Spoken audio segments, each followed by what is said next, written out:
1943 খ্রিস্টাব্দ 21শে অক্টোবর সিঙ্গাপুরে নেতাজি সুভাষচন্দ্র বসু আজাদ হিন্দ সরকার গঠন করেন।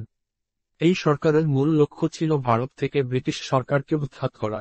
এই সরকারের রাষ্ট্রভাষা ছিল হিন্দি ও উর্দু এর সংমিশ্রণে তৈরি হিন্দুস্তানি। এই সরকারকে পৃথিবীর 9টি দেশ সমর্থন করেছিল।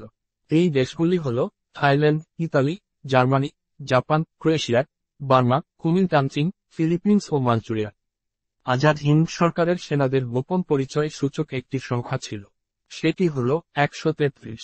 এই সংখ্যা প্রদর্শন করিয়ে তারা নিজেদের পরিচয় দিত।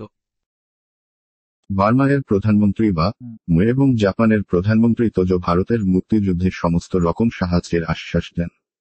1943 খ্রিস্টাব্দে 23শে অক্টোবর আজাদ হিন্দ সরকার ব্রিটেন বিরুদ্ধে যুদ্ধ ঘোষণা করেন।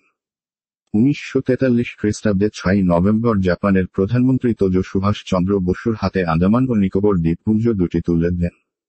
সুভাষচন্দ্র বসু এই দ্বীপপুঞ্জ দুটির নাম দেন শহীদ ও স্বরাজ দ্বীপ।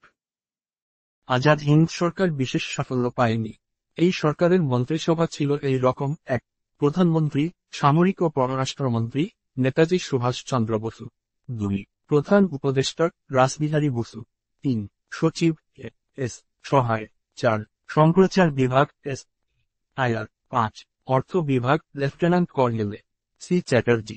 6. আইন উপদেষ্টা এন সরকার। 7. নারী বিভাগের প্রধান লক্ষ্মী স্বামীনাথন।